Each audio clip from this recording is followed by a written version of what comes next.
আসল الحمد لله না نحمده মাত্র মনে 500 ونستعينه গেছে ونستغفره ونعوذ بالله من شرور দিন ইউজই করি না মাত্র أنفسنا কয়েকদিন ধরে ইউজ চলতেছে ومن سيئات أعمالنا من يهده الله فلا مضل له ومن يضلل فلا هادي له টাঙ্গাইল وأشهد أن لا إله إلا الله وحده لا একবারে شريك 30 له মামিশন وأشهد أن আমার কাছে محمدا عبده ورسوله আমি দেশ বাড়ি কই জিজ্ঞেস أما করি بعد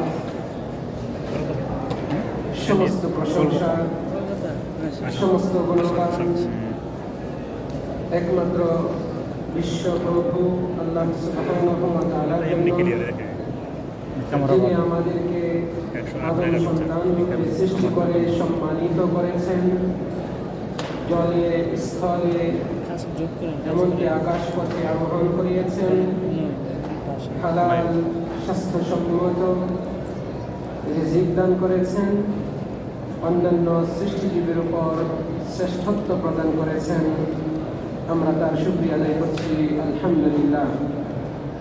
অতঃপর দরুদ ও সালাম বর্ষণ হোক শেষ নবী শ্রেষ্ঠ নবী মুহাম্মদ বিন আব্দুল্লাহ সাল্লাল্লাহু আলাইহি ওয়াসাল্লামের উপর, যিনি ছিলেন বিশ্ব মানবতার আদর্শ, যিনি শ্রেষ্ঠ নৈতিকতা নিয়ে এসেছেন, নৈতিকতাকে পূর্ণতা দিয়ে দিয়েছেন।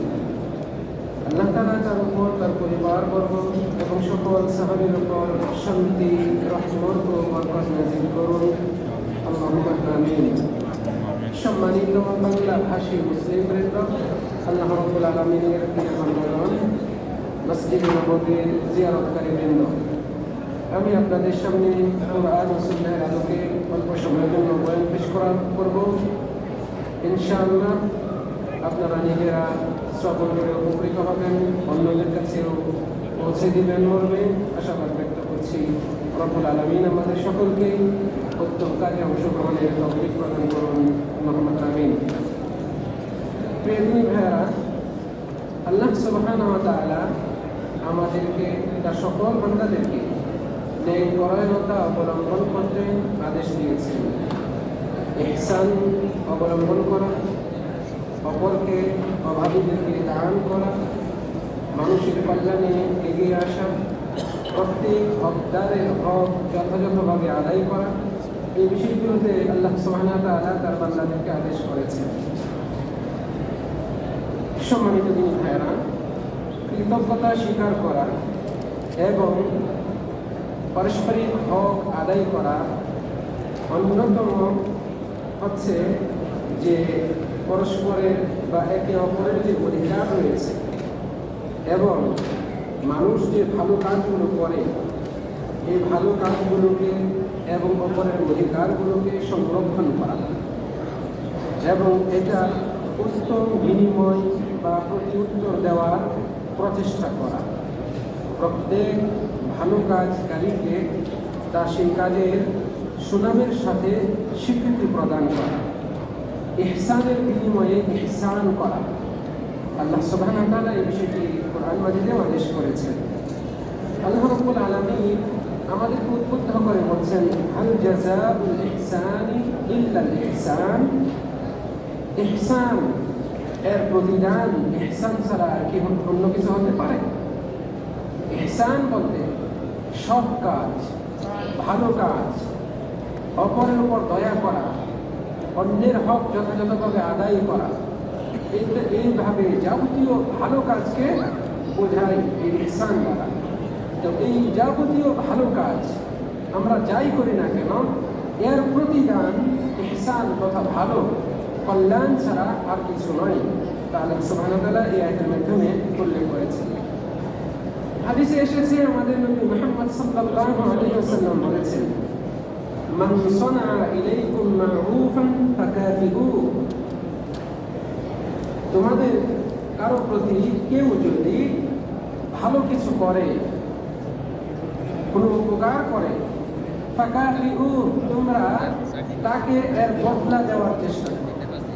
ফাইল্লাম তাজিদু মা তুকাফিউহু, তাকে এর বিনিময় দেওয়ার মতো কিছু যদি না পাও, ফাদউ লাহু, তাহলে অন্তত তোমরা তার জন্য দোয়া করো।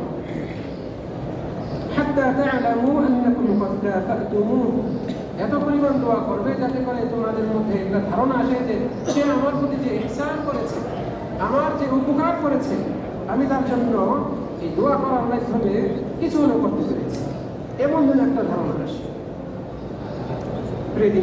এইভাবে নবী সাল্লাল্লাহু আলাইহি ওয়াসাল্লাম আমাদেরকে অন্যের অবদানকে স্বীকৃতি দিতে উদ্বুদ্ধ করেছে। অন্য যে কোনো ব্যক্তি, আত্মীয় অনাত্মীয়, পরিচিত অপরিচিত, যে কেউ আমাদের জন্য ভালো কিছু করবে, আমরা যেন তার জন্য ভালো কিছু করার প্রচেষ্টা করি। এর প্রতি ইসলাম আমাদেরকে উদ্বুদ্ধ করেছে। ওপেন ক্যামেরা দেখো, আল্লাহ সুবহানাহু ওয়া তাআলা বৈবাহিক বন্ধনকে ওপেন ক্যামেরা দেখো, বৈধ করেছে একটা সব এবং বিবাহ বহির্ভূত টাচ করলে সম্পর্কে এটা জড়াতে মনে যাবো এটা আলাদা। নিষেধ করেছেন এবং এটাকে হারাম করে দিয়েছেন। পিতামাতা যারা বৈবাহিক সম্পর্কের ভিত্তিতে আমাকে, আপনাকে, আমাদেরকে জন্ম দিয়েছে, এই পিতামাতার জন্য ইসলামে বিশাল অধিকার রয়েছে। অনুরূপভাবে এই পিতামাতা তাদেরও নিজ সন্তান এর উপর কর্তব্য রয়েছে। আমাদের পিতামাতা আমাদেরকে জন্ম দেওয়ার আগে আমরা যদি স্মরণ করি তাহলে এটা অনুভব করব, এখানে আমরা অধিকাংশই বিবাহিত এবং আমাদের আশা করি সকলের সন্তান রয়েছে। প্রত্যেক নারী পুরুষ বিবাহ করার পরে তাদের একটা বড় ভবিষ্যৎ পরিকল্পনা এবং আশা আকাঙ্ক্ষা থাকে যে তাদের সন্তান হবে।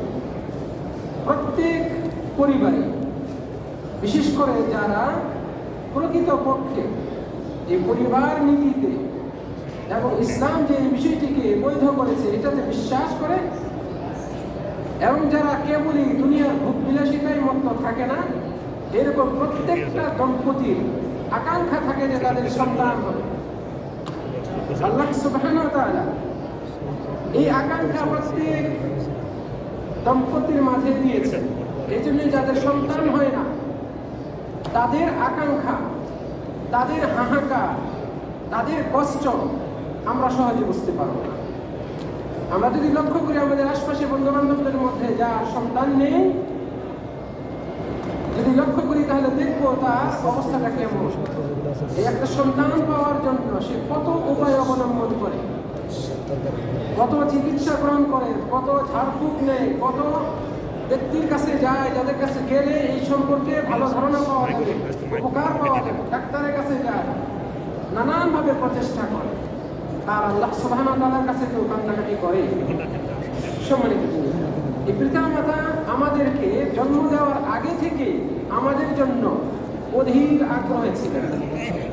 আমাদেরকে জন্ম দেওয়ার পর শৈশবকাল, নবজাতক সন্তান থাকা অবস্থা থেকে আমাদেরকে কত যত্ন করেছে, তারা কত কষ্ট সহ্য করেছে। আমরা যেন ভালো খেতে পারি সেই জন্য তারা অক্লান্ত পরিশ্রম করেছেন। যাদের অভাব থাকে সংসারে তারা এটা বুঝবেন। কত বাবা, কত মা নিজে না খেয়ে থেকেছেন, সন্তানকে পরিতৃপ্ত রেখেছেন। কত মা, কত বাবা তাদের আশা, তাদের আহ্লাদ, তাদের বিলাসিতা বা তাদের শখ বিসর্জন দিয়েছেন, কিন্তু সন্তানের শখ পূরণ করার আপ্রাণ চেষ্টা করেছে। সম্মানিত ভাই, এই জাতীয় কথা বহু রয়েছে, সময়ের দিক বিবেচনায় বিশ্লেষণে যাচ্ছি না। সম্মানিত ভাই, এই পিতামাতা সন্তানকে মানুষ করার জন্য, সুশিক্ষা দেওয়ার জন্য প্রচেষ্টা করে, সাধ্যমতো চেষ্টা করে। কেউ ভালো সন্তান হয়, কেউ হয়তো তাকদীরের কারণে সুসন্তান হতে পারে না। রব্বুল আলামিন আমাদের সকলের নসিবে সুসন্তান দান করুন।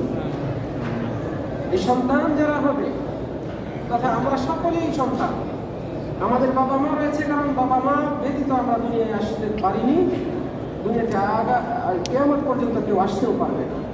যদিও বাবা ব্যতীত পিতা ছাড়াই ইতিহাসে, অতীত ইতিহাসে আল্লাহ সুবহানাহু ওয়া তাআলা দুজনকে সৃষ্টি করেছেন, আদম আলাইহিস সালাম এবং নবী ঈসা আলাইহিস সালাম। এটা আল্লাহ রাব্বুল আলামিনের নিদর্শন যে তিনি এই সিস্টেমেও সৃষ্টি করতে পারেন। কিন্তু কিয়ামত অবধি আর এই অলৌকিক বিষয় ঘটবে দুনিয়াতে এমন কোনো প্রমাণ পাওয়া যায় না। তাহলে এই কথা বলার উদ্দেশ্য হলো আমাদের সকলেরই বাবা মা রয়েছে। আমরা যারা সন্তান, আমাদের বিশাল কর্তব্য রয়েছে আমাদের পিতামাতার প্রতি। আল্লাহ রাব্বুল আলামিন পিতামাতার সেবা করাকে, তাদের প্রতি সদাচরণ করাকে ফরজ করে দিয়েছে। তাদের সাথে যেন আমরা নম্র আচরণ করি, আমাদের বাহুকে বিনম্রতার সাথে অবনত রাখি তাদের সামনে, তাদের প্রতি যেন আমরা কোমলভাবে দয়া, শ্রদ্ধা, ভালোবাসা, ভক্তির সাথে আমরা যেন তাদের সাথে সম্বোধন করে কথা বলি, এইটা আল্লাহ রাব্বুল আলামিন ফরজ করে দিয়েছে। আর বিশেষ করে পিতামাতা যদি বার্ধক্যে পৌঁছে, বয়স্ক হন, বুড়া অবস্থায় থাকে, তাহলে এই বুড়ো পিতামাতা, বৃদ্ধ পিতামাতা, তাদের প্রতি এই দায়িত্ব আরো বেশি গুরুত্বপূর্ণ ইসলামের দৃষ্টিতে। শুনে আশ্চর্য হবে, মহাগ্রন্থ আল কোরআনে এই দায়িত্ব যখন ফরজ করেছেন আমাদের উপর, সন্তানদের উপর, এই ফরজ করার ক্ষেত্রে আল্লাহ রাব্বুল আলামিন তার নিজের যে হক, এটার সাথে পিতামাতার হক একত্র করে উল্লেখ করেছেন। আল্লাহ রাব্বুল আলামিনের হক, তার একত্রে বিশ্বাস করতে হবে আমাদেরকে, তার সাথে শিরক করা যাবে না। আল্লাহ ব্যতীত অন্য কারো ইবাদত করা যাবে না। এই লক্ষ্যে আল্লাহ রাব্বুল আলামিন আমাকে আপনাকে, দুনিয়ার तमाम মানুষ জাতিকে সৃষ্টি করেছে। এই বিষয়টার সাথে পিতামাতার সেবা করা আবশ্যক, এটা আল্লাহ রাব্বুল আলামিন উল্লেখ করে দিয়েছে। অন্য কোনো বিষয় উল্লেখ করেন নাই। নবী মুহাম্মদের উপর ঈমান আনতে হবে, পরকালের প্রতি ঈমান আনতে হবে, হারাম কাজ ছেড়ে দিতে হবে, ইত্যাদি ইত্যাদি, এরকম কোনো কিছুই বলেন নাই। শুধু পিতামাতার অধিকারের বিষয়টি স্মরণ করিয়ে দিয়েছে। সম্মানিত পিতামাতার সন্তুষ্টিতে আল্লাহর সন্তুষ্টি, পিতামাতার অসন্তুষ্টিতে আল্লাহর অসন্তুষ্টি। পিতামাতা, বিশেষ করে মায়ের পায়ের নিচে আল্লাহ রাব্বুল আলামিন জান্নাত রেখেছেন। আর এই পিতামাতার সেবা করা, এই পিতামাতার দেখভাল করা, এই পিতামাতার সাথে সদাচরণ করা ইসলামে একটি ফরজ বিষয়। এই জন্যই আমরা লক্ষ্য করলে দেখতে পাবো যে মহানবী সাল্লাল্লাহু আলাইহি সাল্লাম বহু হাদিসের মাধ্যমে ওই সমস্ত সন্তানদের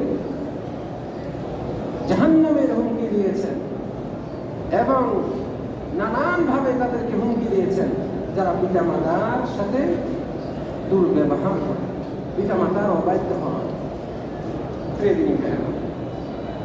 পৃথিবীতে যত অধিকার রয়েছে, পৃথিবীতে যত সৎ কাজ রয়েছে, শ্রেষ্ঠ ইবাদত রয়েছে, এগুলোর অন্যতম হচ্ছে পিতামাতার সাথে সদাচরণ করা, পিতামাতার হক আদায় করা, তাদের প্রতি ইহসান করা এবং তাদের সাথে বিনয়ের বাহু অবনত রাখা, বিশেষ করে যখন তারা বার্ধক্যে পৌঁছে। এই যে কথাগুলো বললাম, এইগুলোর পিছনে আল্লাহ রাব্বুল আলামিনের এই বাণীটি বলি। তিনি বলছেন, ওয়াকাযা রাব্বুকা আল্লা তা'বুদু ইল্লা ইয়্যাহু, তোমার রব ফয়সালা করে দিয়েছেন, মানে ফরজ করে দিয়েছেন, আল্লা তা'বুদু ইল্লা ইয়্যাহু, তোমরা তাকে ব্যতীত অন্য কারো ইবাদত করবে না, আল্লাহ ব্যতীত অন্য কারো ইবাদত করবে না। ওয়া বিল ওয়ালিদাইনি ইহসানা, এবং পিতা মাতার সাথে ইহসান করবে, সদাচরণ করবে। তোমার রব ফরজ করে দিয়েছেন যে তোমরা আল্লাহ ব্যতীত, রবের ব্যতীত অন্য কারো ইবাদত করবে না, আর পিতা মাতার সাথে ইহসান করবে, সদাচরণ করবে। ইম্মা ইয়াবলুগান্না ইনদাকাল কিবার আহাদুহুমা, যদি এই দুইজনের কেউ বার্ধক্যে পৌঁছে, আও কিলাহুমা, অথবা উভয়েই বার্ধক্যে পৌঁছে, ফালা তাকুল লাহুমা উফ, কখনো তাদের সামনে উফ শব্দটি উচ্চারণ করবে না। বয়স্ক পিতা মাতার ক্ষেত্র করতে অনেক সন্তান হিমশিম খায়, বিরক্ত হয়ে যায়। আল্লাহ রাব্বুল আলামিন পিতা মাতা এই অবস্থায় যেন সন্তান কোন রকমের দুর্ব্যবহার না করে, এমনকি তার সামনে যেন উফ শব্দটিও না উচ্চারণ করে, কঠিন ভাবে এই বিষয়টি এখানে উল্লেখ করেছে। ওয়ালা তানহারহুমা, পিতা মাতাকে ধমক দিবে না। ওয়াকুল লাহুমা কাওলান কারীমা, বরং তাদের সাথে শ্রদ্ধা পোষণ করে কথা বলবে। কাওলান কারীমা, সম্মানের সাথে কথা বলতে হবে, শ্রদ্ধা পোষণ করে সম্মান দেখিয়ে কথা বলতে হবে। আরো বলছেন ওয়াখফিদ লাহুমা জানাহা যুল্লি মিনার রাহমা, পিতা মাতার জন্য তোমার বাহুকে নম্রতার সাথে দয়া এই বাহুকে অবনত করো। আর ওয়াকুল রব্বিরহামহুমা কামা রাব্বায়ানি সগীরা, এবং দোয়া করো তাদের জন্য যে আমার রব আপনি তাদের উপর মানে আমার পিতামাতার উপর দয়া করুন, যেভাবে তারা আমার উপর আমি যখন ছোট ছিলাম, শৈশবে ছিলাম, বাচ্চা ছিলাম, আমার উপর দয়া করেছে, ইসলাম করেছে, মমতা দেখিয়েছে, আদর করেছে। আপনি এইভাবে আমার পিতামাতাকে আপনি দয়া করুন, অনুগ্রহ করুন। এইভাবে আল্লাহ রাব্বুল আলামিন বিস্তারিত এই কথাটি বলেছেন সূরা বানী ইসরাঈলের এই আয়াতটিতে 23 এবং 24 নম্বর আয়াত। আমরা যদি এই আয়াতটি লক্ষ্য করি তাহলে আমাদের কাছে একেবারে স্পষ্ট করে পিতামাতার সাথে ব্যবহার করা ইসলামের দৃষ্টিতে মহান আল্লাহ সুবহানাহু ওয়া তাআলার কাছে একটি জঘন্য অপরাধ, একটি জঘন্য অপরাধ। পিতামাতাকে সম্মান করা, শ্রদ্ধা করা, বয়স্ক অবস্থায় তাদের খোঁজখবর নেওয়া, তাদের চাহিদা, তাদের চাওয়া পাওয়া, তাদের খাবার দাওয়া, তাদের পোশাক আদি, তাদের শান্তি প্রশান্তির বিষয়গুলোকে সর্বোচ্চ প্রাধান্য দেওয়া, এটা আল্লাহ রাব্বুল আলামিন ফরজ করে দিয়েছে। শুনে আশ্চর্য হবে যদি কোনো ব্যক্তি মুসলিম হয় আর তার পিতা মাতা অমুসলিম হয়। এই দৃশ্য, এই অবস্থা আমাদের সমাজে বহু, মানে দুর্লভ এমন নয়, অনেক রয়েছে যে ব্যক্তি মুসলিম হয়েছে কিন্তু তার বাবা মা মুসলিম হয়, অমুসলিম, হিন্দু, খ্রিস্টান অথবা বৌদ্ধ বা অন্য ধর্মাবলম্বী, এরকম অনেক রয়েছে। কোন সন্তান মুসলিম হয়েছে, এই সন্তানে যেন তার অমুসলিম পিতামাতার সাথে দুর্ব্যবহার না করে, এই ব্যাপারে আল্লাহ রাব্বুল আলামিন কোরআন মাজিদে কয়েক জায়গায় উল্লেখ করেছেন। তার মধ্যে সূরা লুকমানে আল্লাহ রাব্বুল আলামিন উল্লেখ করেছেন আমরা যেন অমুসলিম পিতামাতার সাথে দুর্ব্যবহার না করি, এই ব্যাপারে তিনি সতর্ক করেছেন। এমনকি পিতামাতা যদি পৃথিবীর জঘন্যতম অপরাধ করতেও উদ্বুদ্ধ করে, আদেশ করে, তবুও যেন আমরা পিতামাতার সাথে দুর্ব্যবহার না করি, ওই আদেশ মানব না। অন্যায় করতে বলেছে, ওই অন্যায় কাজ করব না। অন্যায় করতে বলেছে, এই জন্য পিতামাতার সাথে সম্পর্ক রাখবো না, এই অধিকার ইসলাম আমাকে দেয়। আল্লাহ রাব্বুল আলামিন বলছেন ওয়াসাইনাল ইনসানা বিওয়ালিদাইহি হামালাতহু উম্মুহু ওয়াহনান আলা ওয়াহন, আমি ওসিয়ত করেছি মানুষকে তার পিতামাতার প্রতি যেন সদাচরণ করে, এই ওসিয়ত করেছি।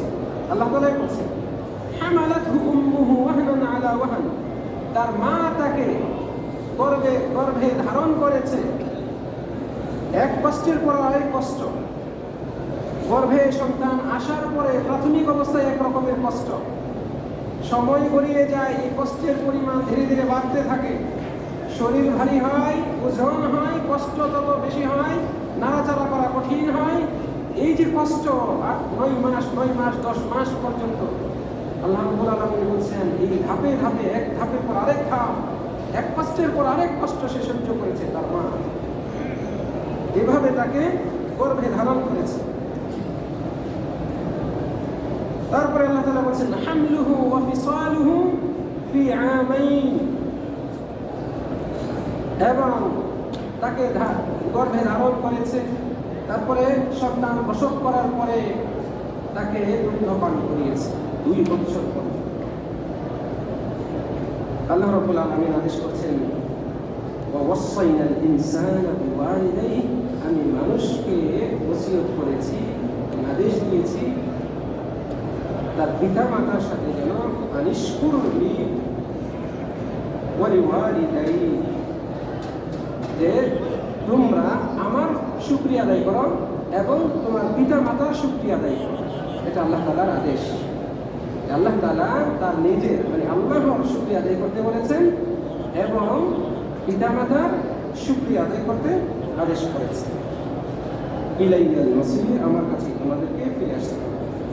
এরপর আল্লাহ তাআলা বলছেন ওয়া ইন জাহাদাকা আলা আন তুশরিকা বি মা লাইসা লাকা বিহি ইলম, পিতামাতা যদি তোমাকে চাপাচাপি করে, তোমাকে প্রেশার দেয় আমার সাথে শিরিক করতে, মা লাইসা লাকা বিহি ইলম, যার ব্যাপারে তোমার সঠিক জ্ঞান নেই। শিরিক করা এটা পুরোটাই মূর্খতার কারণেই হয়ে থাকে। সঠিক জ্ঞান যার মধ্যে রয়েছে সে শিরিক করে না। আল্লাহ তাআলা বলছেন তোমার অজ্ঞতাসারে যদি তোমাকে তোমার পিতা মাতা আমার সাথে শিরিক করতে চাপাচাপি করে, ফালা তুতি'হুমা, তুমি তাদের কথা শুনবে না।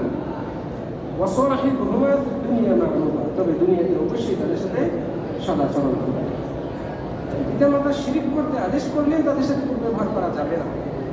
আর আমরা জানি শিরিক হচ্ছে পৃথিবীর সবচেয়ে নিকৃষ্টতম অপরাধ। চুরি, ডাকাতি, জেনারেলিটা, সুদ, ঘুষ ইত্যাদি এগুলো যে অপরাধ, এর যে বহুগুণ মারাত্মক অপরাধ হচ্ছে আল্লাহর সাথে শিরিক করা। এই অপরাধ করতেও যদি আদেশ করে তবুও আল্লাহ তাআলা বলছেন দুনিয়াতে তাদের সাথে সৎ ব্যবহার করো, তবে তাদের এই কথা মানিও, যে অন্যায় তারা করতে বলে সেটা মেনে মানবে না। এই আয়াত থেকে স্পষ্ট হয় যে আল্লাহ রাব্বুল আলামিনের এটা ওসিয়ত, আল্লাহ রাব্বুল আলামিনের এটা নির্দেশ, রাব্বুল আলামিনের এটা আদেশ মানুষের প্রতি, তারা যেন পিতা মাতার সাথে সদাচরণ করে। কারণ মা গর্ভে ধারণ করেছে, কষ্টের পর কষ্ট সহ্য করেছে, 2 বছর পর্যন্ত তাকে দুধ পান করিয়েছে।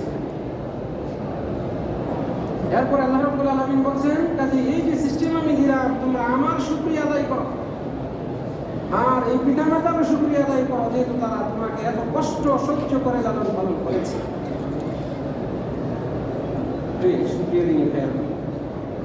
পিতা মাতার সাথে সদাচরণ করা এটা কিভাবে হতে পারে? আমরা সাধারণভাবে এটা সহজেই জানি, বুঝি কিভাবে পিতা মাতার সাথে সদাচরণ করা হয়, সৎ ব্যবহার করা, পিতা মাতার হক আদায় করা হয়। তবুও উল্লেখ করছি যে পিতা মাতার সাথে সদাচরণ করা এটা সার্বক্ষণিক পিতা মাতার সাথে যোগাযোগ বজায় রাখার মাধ্যমে। আবারও বলছি, পিতা মাতার সাথে সদাচরণ করা অন্যতম বড় একটা নমুনা হচ্ছে যে সার্বক্ষণিক আপনি পিতা মাতার সাথে যোগাযোগ রাখেন। আপনি ঢাকায় থাকেন আর আপনার বাবা মা থাকে গ্রামে, চট্টগ্রামে কোনো এক গ্রাম অঞ্চলে, ময়মনসিংহের কোনো এক গ্রাম অঞ্চলে, অথবা অন্য কোনো শহরে, অথবা আপনি নিজে দেশের বাইরে থাকেন, যেমন মদিনায় আছেন বা বাবা বাংলাদেশে রয়েছে। সার্বক্ষণিক পিতা মাতার সাথে যোগাযোগ করা। কতবার আপনার মা বলেছে বাবা তুমি এতদিন যাবত ফোন দাও না কেন, 1 সপ্তাহ যাবত ফোন দাও না কেন, সবসময় মোবাইলটা হাতে রাখি না, জানি তুমি কখন ফোন দিবা। আছে না এরকম যাদের মা রয়েছে? এই উদাহরণ পাবেন। 2 দিন 3 দিন কত হয়ে যায়, স্ত্রীও হয়তো এত খোঁজ নেয় না, কিন্তু মা অপেক্ষায় থাকে, মা অপেক্ষায় থাকে, বাবা অপেক্ষায় থাকে, বৃদ্ধ পিতা অপেক্ষায় থাকে কখন ফোন দেবেন, একটু কথা বলবেন। আপনি কথা বলছেন, 10-15 মিনিট চলে যায়, কিন্তু মা ফোন রাখে না, আপনি অস্থির হয়ে যান। মা কখনো বলে না রেখে দাও বাবা, আরেক সময় কথা বল, কিন্তু আপনি বলেন মা এখন রেখে দিই, মা এখন রেখে দিই, কাজে আছি, ব্যস্ত আছি, আরেক সময় কথা বল। তো মা এরকম বলে না, মা আপনার কণ্ঠ শুনতে উদ্গ্রীব। দুনিয়া সকল কণ্ঠের চেয়ে সন্তানের কণ্ঠ মায়ের কাছে, পিতার কাছে সবচেয়ে শ্রুতি মধুর, সবচেয়ে মধুর হচ্ছে এই কণ্ঠ। এই জন্য মা কখনো, বাবা কখনো মোবাইল রেখে দিতে চায় না, একান্ত যদি ব্যস্ততা না থাকে। কাজে এই মা, এই বাবা যতদিন রয়েছেন তাদের সাথে নিয়মিত 1 দিন 2 দিন পর পর হলেও আপনি যোগাযোগ করুন, 2-4-5 মিনিট কথা বলুন। ঘন্টার পর কথা বলতে এমন নয়, অন্তত মায়ের সাথে বাবার সাথে খোঁজ খবর, খেয়েছেন কিনা, ওষুধ আছে কিনা, কাপড় চোপড় আছে কিনা, এখন শীত পড়েছে আপনার পায়ের মোজাটা ঠিক আছে কিনা, শীতের জামা আছে কিনা, ইত্যাদি ইত্যাদি। এভাবে আপনি খোঁজ খবর নিন। দিদি ভাইয়েরা লাখ লাখ টাকা পাঠিয়ে দিবেন, তার ফোন দিবেন না, খবর নেবেন না, এর নাম কিন্তু পিতামাতার সাথে সদাচরণ করা হয় না।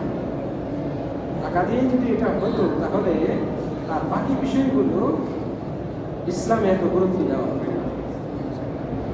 সম্মানিত এই যে আয়াত একটু আগেও শোনালাম, সেখানে আল্লাহ রাব্বুল আলামিন তাদের জন্য অঢেল অর্থ খরচ করার কথা বলেন না, বরং তাদের সাথে শ্রদ্ধা দেখিয়ে কথা বলতে বলেছেন, তাদের সেবা করতে উদ্বুদ্ধ করেছেন এবং এই ক্ষেত্রে উপ শব্দটি যেন উচ্চারণ না করে এই দিকে আল্লাহ রাব্বুল আলামিন ইঙ্গিত করেছেন। কাজে আপনি টাকা দিতে পারেন না, আপনার অর্থনৈতিক অবস্থা খারাপ, আপনার চাকরি নেই, আপনার ব্যবসা নেই, আপনার কাজ নেই, ইনকাম নেই, আপনার মুখ আছে, জবান তো বন্ধ হয়নি, মায়ের সাথে কথা বলুন, মায়ের সাথে দোয়া করতে বলুন, মায়ের কাছ থেকে দোয়া নিন, বাবার সাথে কথা বলুন, বাবার কাছ থেকে দোয়া নিন। এগুলো আপনার রিজিকের দ্বার উন্মুক্ত করে দেবে। পিতামাতার সাথে সদাচরণ করা, সর্বদা যোগাযোগ রাখা রিজিকের দ্বার উন্মুক্ত করে দেয়। দুনিয়াবি বালা মুসিবত রব্বুল আলামিন এর বিনিময়ে দূর করেছেন। ওয়াসিদকুল মাহাব্বাতি লাহুমা, পিতামাতাকে আন্তরিকভাবে ভালোবাসা, আন্তরিকভাবে ভালোবাসা, লোক দেখানোর জন্য নয়। আপনি ভালো পজিশনে রয়েছেন, স্ত্রীর কথায় উঠে বসেন, আপনার বাবা গ্রামের মানুষ, আপনি শহরে ভালো পজিশনে রয়েছেন, আপনি এখানে নিয়ে আসেন, কারণ আপনার স্ট্যাটাসের সাথে মানায় না। আপনার ফ্রেন্ড সার্কেল, আপনার আশপাশের লোকজন, আপনি যে ফ্ল্যাটে থাকেন, এই আশপাশের ফ্ল্যাটের মানুষগুলো যদি দেখে আপনার পিতা উনি, আপনার মাতা উনি, আপনার ধারণা আপনার মাথা হ্যাক হয়ে যাবে তাদের সঙ্গে। এটা প্রকৃতপক্ষে পিতামাতার প্রতি শ্রদ্ধা পোষণ করা নয়, পিতামাতাকে ভালোবাসার নমুনা এগুলো নয় যে আপনার দ্বারা এই ধরনের আচরণ প্রকাশ করে। এগুলো বাস্তবে আমরা দেখি এই সমাজে, আমাদের সমাজে এই জাতীয় দৃশ্য অহরহ রয়েছে। সেজন্য কথা বলছি, পিতামাতাকে শ্রদ্ধার সাথে, আন্তরিকতার সাথে ভালোবাসতে হবে। আর এর দাবি হচ্ছে আপনি সর্বাবস্থায় তাদেরকে গর্বের সাথে পরিচয় দেবেন, তিনি আমার বাবা, তিনি আমার মা। কারণ আপনার এই অস্তিত্ব তাদের মাধ্যমে, তাদের ভায়া হয়ে গেছে, নচেত আপনার অস্তিত্ব দুনিয়াতে হয়তো হতো না। আল্লাহ রাব্বুল আলামিন দুনিয়ায় আপনার অস্তিত্বের একমাত্র মাধ্যম বানিয়েছেন আপনার বাবা মা। আপনার বাবা মা, কাজে এই বাবা মাকে কোনোভাবেই তুচ্ছ করা, ছোট করা, এটা যেন আমাদের দ্বারা প্রকাশ করা হয়। পিতা মাতার সাথে কোমল ব্যবহার করা, পিতা মাতার প্রতি সৎ ব্যবহারের অন্তর্ভুক্ত। পিতা মাতার সাথে সদাচরণের অন্তর্ভুক্ত হচ্ছে তাদের সাথে কোমল আচরণ করা। এমন যেন না হয় বাবার এটা প্রয়োজন, আপনাকে বলতে ভয় পায়, বাবা বলবে তো আপনি উল্টো তাকে ধমক দিবেন, হুমকি দিবেন, গালিগালাজ করবেন, অপমান করবেন। এইরকম যদি হয়, এরকম যদি পিতামাতা মনে করে কোনো সন্তানের ব্যাপারে, ওই সন্তান কোনোদিনও ভালো সন্তান নয়। যতই শিক্ষিত হোক, যতই অর্থ পরিমাণিক হোক, যতই বড় বড় পদে চাকরি করুক না কেন, আপনার পিতামাতা যেন তাদের প্রয়োজন আপনার কাছে ব্যক্ত করতে ন্যূনতম কুণ্ঠাবোধ না করে, এইভাবে আপনি আপনার পিতামাতার সাথে আচরণ করুন। আপনার পিতামাতা যেন মনে করে যে না, দুনিয়াতে আমার একটা ভরসা রয়েছে, আমার সন্তান, আমি বিপদে পড়লে আমার সন্তান আমার সাহায্যে এগিয়ে আসবে। আল্লাহ ভরসা, আল্লাহর পরে এই দুনিয়াতে সন্তানের ব্যাপারে যেন এই ধারণা থাকে, আপনি ওই রকম সন্তান। পিতামাতার সাথে কোমল আচরণ করা, কোমল আচরণ করা, এই দিকে আল্লাহ রাব্বুল আলামিন ইঙ্গিত করেছেন। ওয়ালা তাকুল লাহুমা উফ, তাদের সামনে তাদেরকে উফ শব্দ কেউ বলো না। ওয়াখফিদ লাহুমা জানাহা যুল, তোমার বাহু রহমত, দয়া এগুলোর সাথে অবনত রাখো তাদের সামনে। খেদমতে আপনি সবসময় হাজির থাকবেন। আল্লাহ রাব্বুল আলামিন এইগুলো ইঙ্গিত করেছেন। ওয়াতাওয়াসসু ফিল ইহসান ইলাইহিমা, পিতামাতার প্রতি ইহসান, এই ক্ষেত্রে হাতকে প্রসারিত, পিতামাতার জন্য খরচ করতে হাতকে মুক্ত রাখা, মুক্ত হস্ত রাখা। বাবা প্রয়োজন, বৃক্ষ বাবা ওষুধ খাবে, এই ওষুধের টাকাটা যেন আপনার পকেট থেকে বের হওয়া, এমন যেন না হয় যে এই মাসে ওষুধের টাকা পাঠাতে পারবো না, কোনোভাবে ম্যানেজ করে নাও, অথচ আপনি ওই মাসে যাচ্ছেন আপনার স্ত্রীকে ছেলে মেয়েদেরকে নিয়ে বেড়াতে, ভ্রমণে যাচ্ছেন, ভ্রমণ করবেন, সেখানে লক্ষ টাকাও খরচ করে আসেন, আপনার বাধে না। বাবার মাসে 2000-3000 টাকার ওষুধ লাগে, সেটাতে আপনি নানান রকমের যুক্তি সমস্যা তুলে ধরে ঘোরানোর চেষ্টা করেন, না দেওয়ার ফোন দিয়ে আটেন, এমন যেন না হয়। আপনার খরচের হাতকে প্রসারিত রাখবেন বাবা মার জন্য, আশ্বস্ত করবেন আপনার ঔষধ যেন বাদ না যায়। আপনার যেটা খেতে মনে চায়, বিশেষ করে বয়স্ক হয়ে গেলে অনেক ভালো খাবার তাদের মুখে ভালো লাগে না, খেতে পারেন না, অনেক সাধারণ খাবার সেটা তারা খেতে পারে, আপনি সেটার আয়োজন করেন, ওইটা আপনি নিশ্চিত করেন আপনার বাবা মার জন্য, যেটা খেতে পারেন এই বয়সে, যেটা খাওয়া তার জন্য উপকারী, এইগুলো আপনি আপনার সাধ্য মতো ব্যবস্থা করার চেষ্টা করেন। প্রয়োজনে আপনি কম খান। আপনি মাসে 5 কেজি মাংস কিনেন আপনার ফ্যামিলির জন্য, স্ত্রী সন্তানদের জন্য, সেখানে 4 কেজি কিনেন, 3 কেজি কিনেন, তবু আপনার বাবা মাকে আপনি খাওয়ানোর চেষ্টা করেন। সম্মানিত পিতামাতার সাথে সদাচরণের আরেকটা বড় নমুনা হচ্ছে তাদের যে অনুভূতি, আবেগ, এটাকে মূল্যায়ন করা। কিভাবে আপনার সাথে খাবো উদাহরণ, পিতামাতার আবেগ, অনুভূতি, এটাকে মূল্যায়ন করা, এটাও পিতামাতার সাথে সদাচরণ করার সামিল।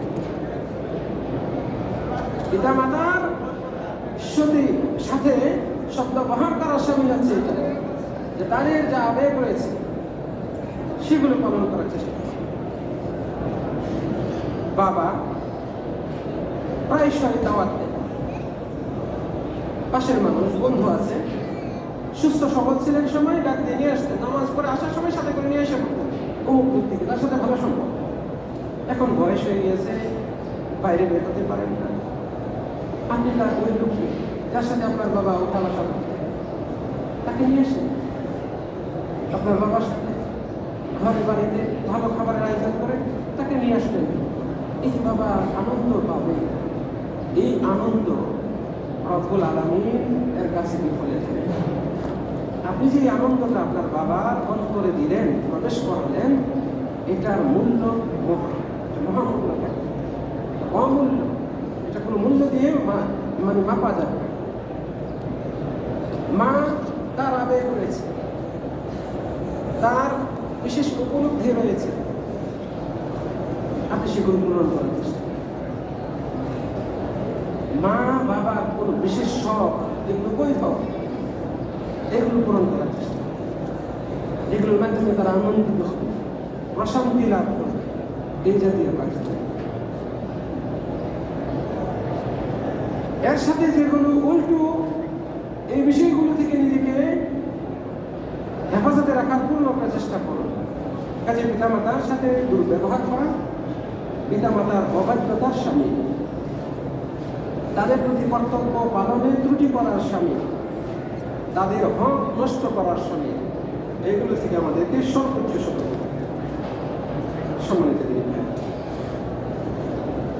আল্লাহ সুবহানাহু ওয়া তাআলা আমার উপর আপনার উপর সন্তুষ্ট কিনা, এটার একটা সূত্র হচ্ছে আমার উপর আপনার উপর আমার বাবা আপনার বাবা বা মা সন্তুষ্ট। আবার বলছি, পিতামাতা আমার উপর সন্তুষ্ট যদি থাকেন, তাহলে বুঝতে হবে রব্বুল আলামিন আমার উপর সন্তুষ্ট। এটা একটা সূত্র, আমার কথা নয়, বানানোর কথা নয়, এটা নবী সাল্লাল্লাহু আলাইহি ওয়াসাল্লাম। আল্লাহ রব্বুল আলামিনের সন্তুষ্টি নির্ভর করে পিতামাতার সন্তুষ্টির উপর। অনুরূপভাবে রব্বুল আলামিনের অসন্তুষ্টি বান্দার উপর, এটা সংযুক্ত রয়েছে পিতামাতার অসন্তুষ্টির সাথে। কত পিতামাতা আছেন যিনি আফসোস করেন, কান্না করেন, এই সন্তান যদি আল্লাহ তাআলা আমাকে না দিত তাহলে কতই আমার, এই সন্তানকে কেন জন্মের পরে মেরে ফেললাম না। কতটা কষ্ট নিয়ে, যদিও এই কথা পিতা হিসেবে বলা উচিত নয়, কিন্তু এই কথাগুলো বের হয় সন্তানের প্রতি কতটা কষ্ট, খুব বেদনার কারণে এই যে কষ্ট বের হয়।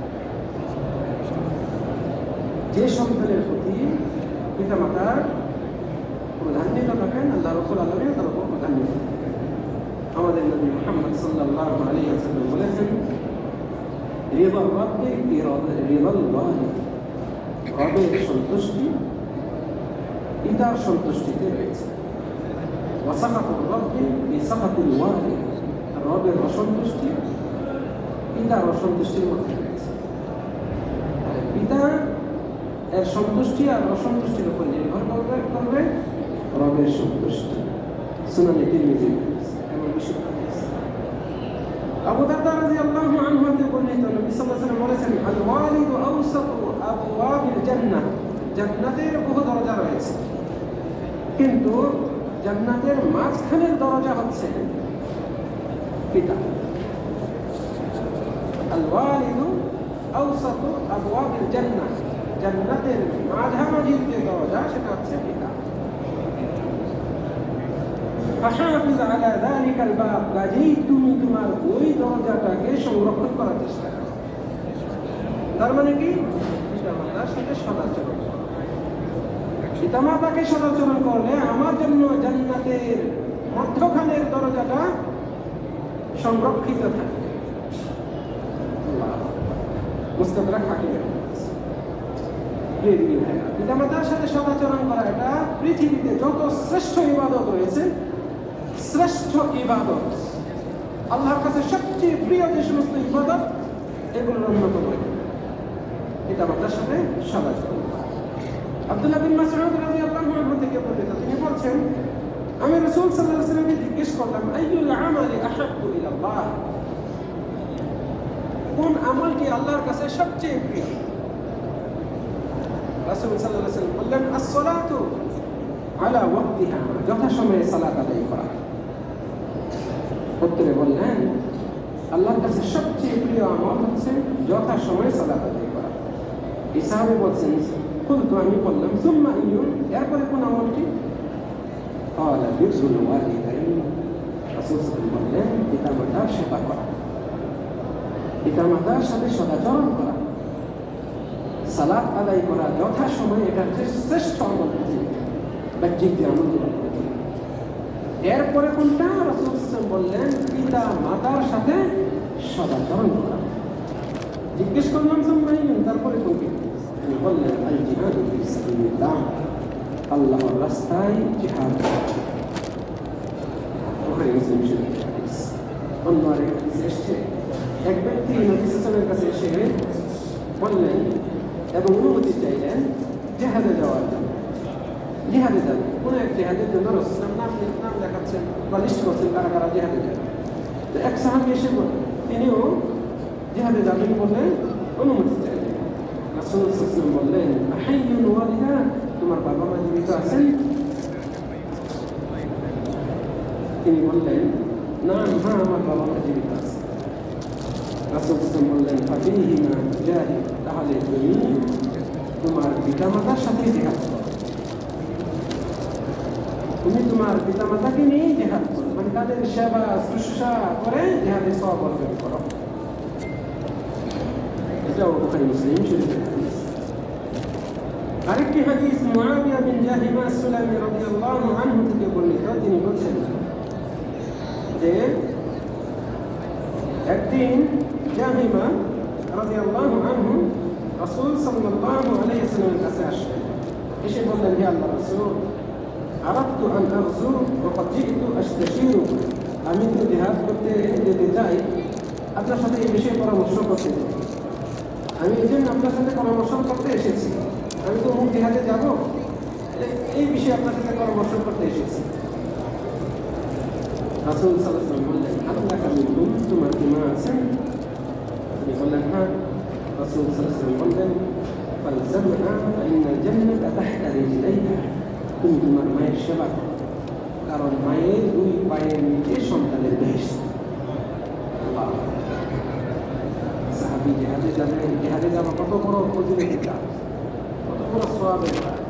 যে আল্লাহর রাস্তায় জিহাদে যায়, জান নিয়ে ফেরত আসে না, তার পরিণতি জান্নাত ছাড়া কিছু না।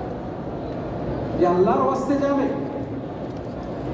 এবং শাহাদাত বরণ করবে, সে শহীদ হবে এবং তার জন্য জান্নাত রয়েছে। এটা মহাগ্রন্থ আল কোরআনে বহু জায়গায় এসেছে এবং ইসলামের হাদিসে অসংখ্য হাদিসে এসেছে। সাহাবী জিহাদে যাবেন, রাসূল সাল্লাল্লাহু আলাইহি ওয়াসাল্লামের কাছে আসলেন, যেহেতু রাসূল সাল্লাল্লাহু আলাইহি ওয়াসাল্লাম সেখানে ওই সময়ের সবচেয়ে শ্রেষ্ঠ মানুষ, ফলে যে কোনো গুরুত্বপূর্ণ সিদ্ধান্ত নেওয়ার জন্য সাহাবারা এসে রাসূলের কাছে পরামর্শ করবেন, এটাই স্বাভাবিক।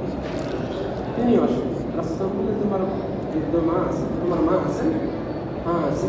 তাহলে তোমার মায়ের সেবা করো, মায়ের পায়ে নিচে জান্নাত আছে। রাসূল সাল্লাল্লাহু আলাইহি ওয়াসাল্লাম এর মাধ্যমে জিহাদের থেকে উদ্বুদ্ধ, মানে কি বলা হয়, নিরুৎসাহিত করেন নাই। কিন্তু রাসূল সাল্লাল্লাহু আলাইহি ওয়াসাল্লাম জানতেন যে তার একটা বৃদ্ধ মা আছে ঘরে। আরেক সাহাবীকে বললেন, তোমার পিতা মাতা আছে? আছে। তাহলে তুমি তাদের সাথেই জিহাদ করো, তাদেরকে নিয়ে জিহাদ করো। জানতেন যে ওদের ওই লোকের বৃদ্ধ পিতা মাতা আছে, তাদের খেদমতের প্রয়োজন রয়েছে। রাসূল সাল্লাল্লাহু আলাইহি ওয়াসাল্লাম ওইরকম যাদের ব্যাপারে বুঝেছেন, জানতেন, তাদেরকে ওইভাবে পরামর্শ দিয়েছেন। কিন্তু এই যে সওয়াবের কথা উল্লেখ করলেন, এটা একেবারে ছিল সত্য। এত ফজিলতপূর্ণ পিতামাতার সেবা করা, পিতামাতার সেবা করা, এটা বালা মুসিবত থেকে মুক্তি লাভের উপায়। আপনার উপর থেকে অভাব অনটন দূর করার অন্যতম মাধ্যম হচ্ছে পিতামাতার সেবা করা, তাদের খোঁজ খবর রাখা। আল্লাহর কাছে আপনি যদি চান আপনার দোয়া কবুল হোক, তাহলে আপনি আপনার পিতামাতার সেবা করুন, তাদের খোঁজ খবর রাখুন, তাদের সাথে সদাচরণ করুন। তাদের যদি কোনো ভুল হয়, তারাও তো মানুষ, মানুষ হিসেবে আপনি সন্তান, আপনার প্রতি তারা ভুল করতে পারে, অন্যায় কোনো সিদ্ধান্ত নিতে পারে, কিন্তু তার মানে এই নয় যে আপনি তাদের সাথে সম্পর্ক ছিন্ন করবেন, তাদের খোঁজখবর নেবেন না। আপনার বাবার জমিতে আপনি ঘর তুলেছেন, আপনার স্ত্রীকে নিয়ে আপনি ভালোভাবে চলছেন, আপনার বাসায় মাছ মাংসের অভাব নেই, আর আপনার বৃদ্ধ পিতামাতা কুটির ঘরে থাকে, নুন আনতে পান্তা পড়া এই অবস্থা। এইরকম যেন না হয়। আপনি আল্লাহর কাছে অবশ্যই পাকড়াও হবেন, যতই আপনি হজ করেন, নামাজ পড়েন, রোজা রাখেন, কিন্তু আপনি আপনার পিতামাতার প্রতি অবহেলার কারণে আপনি অবশ্যই জবাবদিহিতার সম্মুখীন হবেন। বলছিলাম যে পিতামাতার সেবা করা, শুশ্রূষা করা, তাদের দেখভাল করা, তাদের সাথে সদাচরণ করা, তাদের খেদমত করা, এটা বালা মুসিবতকে দূর করে, এটা দোয়া কবুল করতে সহযোগিতা করে। মানে আপনার দোয়া যেন কবুল হয়, এই বিষয়ে অন্যতম গুরুত্বপূর্ণ উপাদান হচ্ছে পিতামাতার সেবা। হাদিসে এসছে যে একদিন নবী সাল্লাল্লাহু আলাইহি ওয়াসাল্লাম ওমর বিন খাত্তাব রাদিয়াল্লাহু আনহুকে বলেছিলেন যে, ওমর বিন খাত্তাব রাদিয়াল্লাহু আনহু তিনি বর্ণনা করছেন যে একদিন তোমাদের কাছে ওয়াইস বিন আমির আসবেন ইয়ামান থেকে। ওয়াইস বিন আমির জনৈক সাহাবী, তিনি আসবেন। তার শ্বেতরোগ ছিল এবং এই শ্বেতরোগটা ভালো হয়ে যায় অল্প একটু জায়গা ব্যতীত, 1 দিরহাম, একটা ছোট্ট একটা পয়সা, 1 দিরহাম পরিমাণ জায়গা ব্যতীত পুরো দেহের এই শ্বেতরোগ আল্লাহ রাব্বুল আলামিন ভালো করে দিয়েছেন। তার মা ছিল, এই মায়ের সেই সেবা, সে যদি আল্লাহর কাছে কিছু চায়, কসম করে শপথ করে কিছু চায়, আবার আল্লাহ রাব্বুল আলামিন তাকে সেটা দেবে, তার শপথ আল্লাহ রাব্বুল আলামিন পূর্ণ করবেন। এমন একটা পর্যায়ে পৌঁছেছে সে তার মায়ের খেদমত করতে করতে। রাসূল সাল্লাল্লাহু আলাইহি ওয়াসাল্লাম বললেন, যদি তোমার পক্ষে সম্ভব হয় যে ওই ব্যক্তি ওয়াইস বিন আমির সে তোমার জন্য আল্লাহর কাছে ইস্তিগফার করবে, তাহলে তুমি ওই ব্যবস্থাই করো। তার সাথে সাক্ষাৎ হলে তুমি তার কাছে বলিও, আবেদন করিও, সে যেন তোমার জন্য আল্লাহর কাছে ক্ষমা প্রার্থনা করে, ইস্তিগফার করে, মানে তোমার জন্য যেন দোয়া করে দেয়, তাহলে তুমি এটা করবে। ওমর রাদিয়াল্লাহু আনহু তিনি যখন খলিফা ইয়ামান থেকে বিশেষ এক দল আসে। তখন রাসূল সাল্লাল্লাহু আলাইহি ওয়াসাল্লামের এই বাণীটা ওমর রাদিয়াল্লাহু আনহুর মনে পড়ে যায়। সাথে সাথে তিনি যারা আসছিলেন প্রত্যেকে এক এক করে নাম জিজ্ঞেস করেন, তোমার নাম কি, তোমার নাম কি, তোমার নাম কি, এরকম করতে করতে একজন বলছে আমার নাম হচ্ছে ওয়াইস বিন আমির। তুমি হলো সেই ব্যক্তি যার ব্যাপারে রাসূল সাল্লাল্লাহু আলাইহি ওয়াসাল্লাম আমাকে এই কথা বলেছেন, ইয়ামান থেকে আসবে এক কাফেলার সাথে, তুমি আমার জন্য ইস্তিগফার করো, তুমি আমার জন্য ইস্তিগফার। পরে এই ওয়াইস বিন আমির রাদিয়াল্লাহু আনহু ওমর রাদিয়াল্লাহু আনহুর জন্য ইস্তিগফার করলেন, আল্লাহর কাছে দোয়া করলেন। আল্লাহু আকবার। এই হাদিসটা কি হাদিস, কিভাবে আপনাকে বোঝায়? ওমর রাদিয়াল্লাহু আনহু পৃথিবীর অন্যতম শ্রেষ্ঠ মানুষ, এই উম্মতে নবী মুহাম্মদ সাল্লাল্লাহু আলাইহি ওয়াসাল্লামের পরে এই উম্মতে কিয়ামত পর্যন্ত যারা আসবে এদের মধ্যে দ্বিতীয় শ্রেষ্ঠ মানুষ হচ্ছে ওমর রাদিয়াল্লাহু আনহু। আবু বকর রাদিয়াল্লাহু আনহুর পরে স্তর। সেই ওমর রাদিয়াল্লাহু আনহু তিনি খলিফা, ন্যূনতম দ্বিধাবোধ করেন নাই, কুণ্ঠাবোধ করেন নাই, ন্যূনতম লজ্জাবোধ করেন নাই যে তার কাছে দোয়া চাই, তুমি আমার জন্য আল্লাহর কাছে ইস্তিগফার করে দাও। আমরা হলে কি করতাম?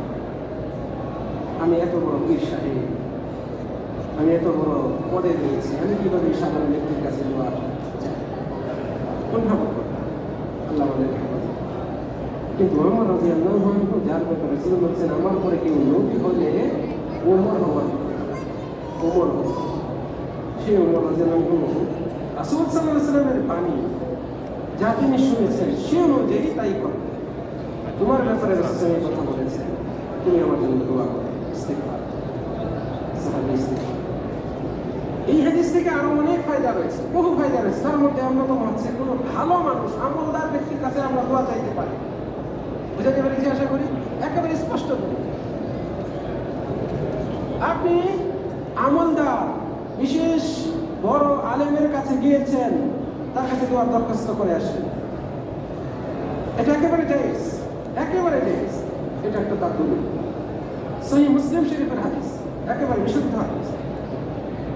সুপ্রিয় দিনী ভাই, এই যে ওয়াইস বিন আমির রাদিয়াল্লাহু আনহু তার এই যে বিশাল মর্যাদা, এটা কি কারণে?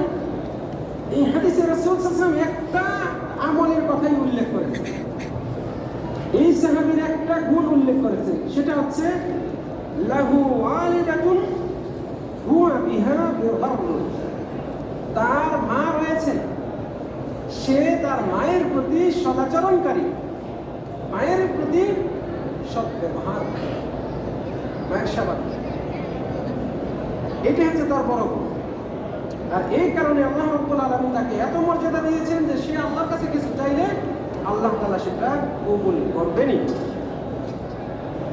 কাজে তোমার যদি কখনো তার সাথে সাক্ষাৎ হয় তাহলে তার কাছ থেকে এটা তলব করিও যে তুমি আমার জন্য আল্লাহর কাছে ইস্তিগফার করো, ক্ষমা প্রার্থনা করো, আমার জন্য আল্লাহর কাছে দোয়া করো। আজকে যেহেতু তোমাকে পেয়েছি, কাজে আমি তোমার কাছে আবেদন করছি তুমি আমার জন্য ইস্তিগফার করো। তোমার আমার জন্য তুমি ইস্তিগফার করলেন, আল্লাহর কাছে দোয়া করো। অতএব প্রিয় দিনী ভাইরা, আমরা আমাদের পিতামাতাকে অবমূল্যায়ন না করি, অবহেলা না করি। আমরা এই দুনিয়ার চাকচিক্যতা, সুন্দর স্ত্রী পেয়ে, কোমল সন্তান, ছেলে মেয়েদেরকে পেয়ে আমরা আমাদের পিতামাতাকে যেন না ভুলে যাই। কত সন্তান রয়েছে, লক্ষ টাকা খরচ করে স্ত্রীর জন্য, ছেলে মেয়েদের জন্য, অথচ বাবা মায়ের ওষুধ কেনার টাকাটা দেয় না। কত সন্তান রয়েছে একই বিল্ডিংয়ে থাকে, বাবা তৈরি করা বিল্ডিং, হয়তো বহুতল বিল্ডিং, বাবা বয়স্ক, মা বয়স্ক, হাঁটাচলা করতে পারেন না, বাইরে যেতে পারেন না। এই বিল্ডিং ভাড়া দিয়ে যে টাকাটা আসে সেই সন্তান তার পকেটে ঢোকে। আর সেই বাবার ঘরে, সেই মায়ের ঘরে তাদের পর্যাপ্ত খাবার, স্বাস্থ্যসম্মত খাবার, ওষুধপত্র, তাদের প্রয়োজনীয় জিনিসপত্রের অভাব, অথচ নিজে সন্তান নিয়ে আমল করতে দিন।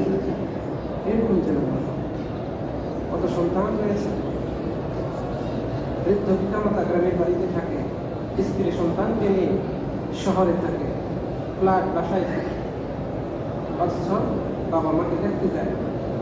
ঈদ আসে, ঈদ যায়, রমজান আসে, রমজান যায়, বিভিন্ন মৌসুম আসে, সরকারি ছুটির দিন আসে, বিভিন্ন উপলক্ষ আসে, দেশীয় সংস্কৃতির বিভিন্ন উপলক্ষ আছে, সরকারি ছুটি পায়, শ্বশুর বাড়িতে যায়, স্ত্রী সন্তানদেরকে নিয়ে শ্বশুর বাড়িতে গিয়ে 2-3 দিন ঘুরে আসে, কক্সবাজারে যায়, যাদের টাকা বেশি তারা বিদেশেও যায়, কিন্তু বাবা মাকে দেখতে যাওয়া তাদের সময় বের করতে পারে না। এই নাফরমান সন্তান যেন আমরা না হই, এই হতভাগা সন্তান যেন আমরা না হই। মনে রাখবেন, পিতামাতাকে অবহেলা এটা এমন একটা অপরাধ, যে অপরাধের কারণে সেম শাস্তি আল্লাহ রাব্বুল আলামিন এই সন্তানদেরকেও ভবিষ্যতে ভোগ করাবেন। রাসূল সাল্লাল্লাহু আলাইহি ওয়াসাল্লাম বলছেন, তোমরা তোমাদের পিতা মাতার সাথে সৎ ব্যবহার করা, তাদের খেদমত করো। ইয়াকুরুকুম আবনাউকুম, তাহলে তোমাদের সন্তানরাও তোমাদের সাথে সদাচরণ করবে, সৎ ব্যবহার করবে। কিসের ইঙ্গিত এটা? তোমরা তোমাদের পিতা মাতার সাথে সদাচরণ করো, তাহলে তোমাদের সন্তানেরাও তোমাদের সাথে সদাচরণ করবে। কাজে আপনি অসদাচরণ করবেন, এই লক্ষ টাকার বেতন, কোটি কোটি টাকা দিয়ে আপনি ধন সম্পদ ব্যাংক ব্যালেন্স যা করবেন, বুড়ো হওয়ার পরে এগুলো খাওয়ার ভাগ্য আপনার জুটবে না। আপনার ভাগ্যে জুটবে ওই বৃদ্ধাশ্রম। বোঝাতে পারি নাই মনে হয়? এইরকম যারা তাদের ভাগ্যে জুটে সেই বৃদ্ধাশ্রম, যে টাকা পয়সা বৈধ অবৈধ এগুলো মানে নাই, উপার্জন করেছে, হাত করে কামিয়েছে, পিতা মাতা খোঁজখবর নেয় না। এই সমস্ত সন্তানের ভাগ্য এরকমই হয় ভবিষ্যতে, বুড়ো বয়সে আর নিজ সন্তান পুত্রবধূ তাদের সাথে আর থাকতে পারে না। বিশাল ফ্ল্যাটে, বিশাল বাসায় এক জায়গা পায় না, তাদেরকে বৃদ্ধাশ্রমে যেতে হয়। আল্লাহ রাব্বুল আলামিন আমাদেরকে হেফাজত করুন। সম্মানিত দিনী পিতা মাতার জীবদ্দশাতে আমরা তো এগুলো করবই, তাদের সেবা করব। আমার বাবা নেই, আমার মা নেই, আমার বাবা মা কেউ নেই, আমার কি আর কোনো দায়িত্ব নেই তাদের প্রতি? অবশ্যই রয়েছে। তার মানে আপনার পিতামাতা যদি জীবিত নাও থাকে, তবুও আপনি আপনার পিতামাতার সাথে সদাচরণ করার সওয়াব অর্জন করতে পারেন।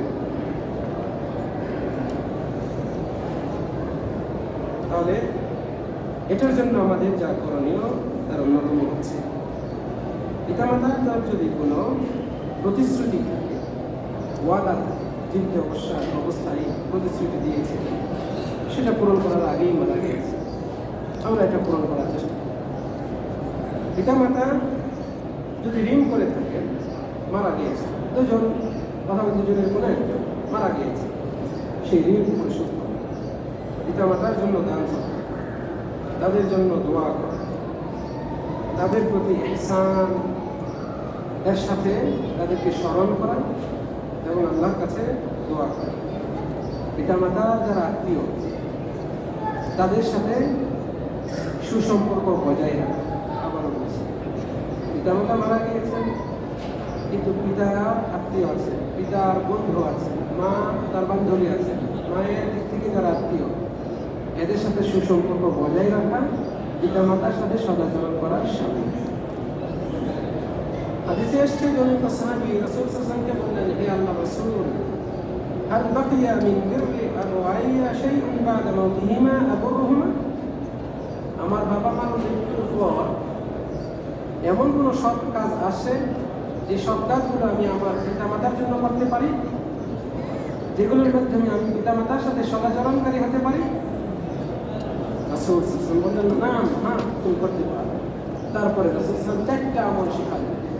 বাবা মা মারা গেলে এই মৃত পিতা মাতা অথবা এই দুজনের কোনো একজনের জন্য জীবিত সন্তান হয়ে কি করতে পারি, রাসূল 4টা উল্লেখ করলেন বিশেষ করে।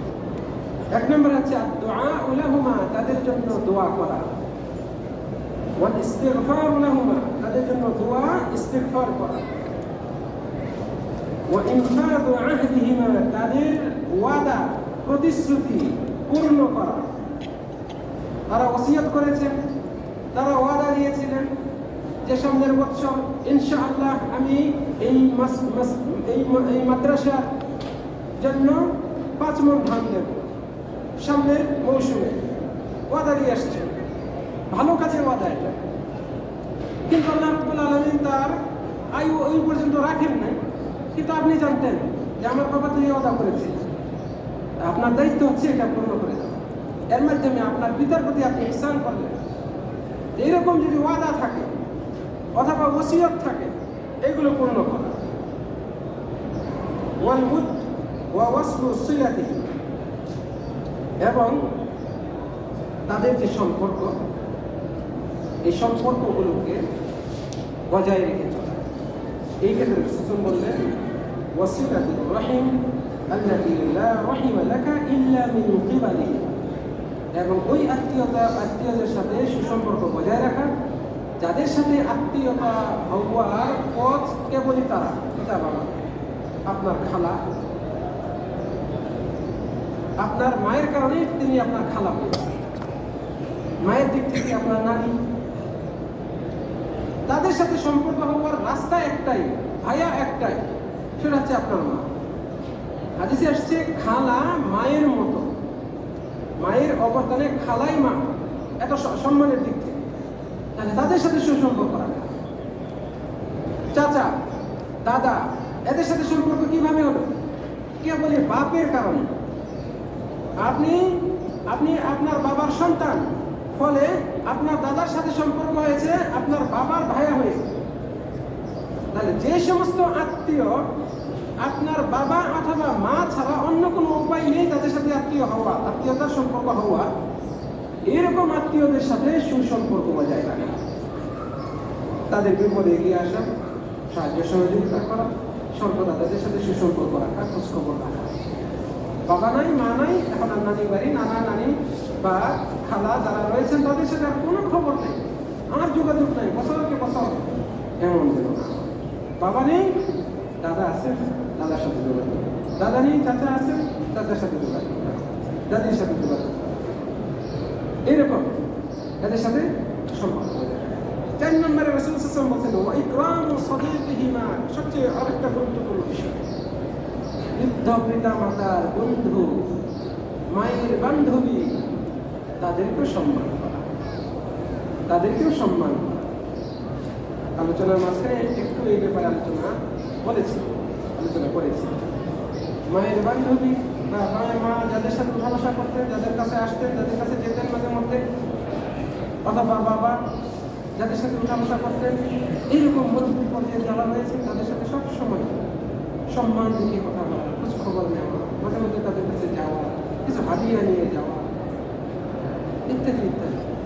নিজের বাড়িতে ডেকে নিয়ে আসা, আব্বা থাকতে আপনি আসতেন, এখন তো আসেন না, আজকে আসেন, বা অমুক দিন আসেন, আমরা সবাই বাড়িতে আসি, ইত্যাদি ইত্যাদি। যেরকম বিভিন্ন অনুষ্ঠান কেন্দ্র করে, মুনাসাবাত উপলক্ষকে কেন্দ্র করে আপনি তাদেরকে সাথে নিয়ে আসেন, ডেকে নিয়ে আসেন, বা আপনারা যান।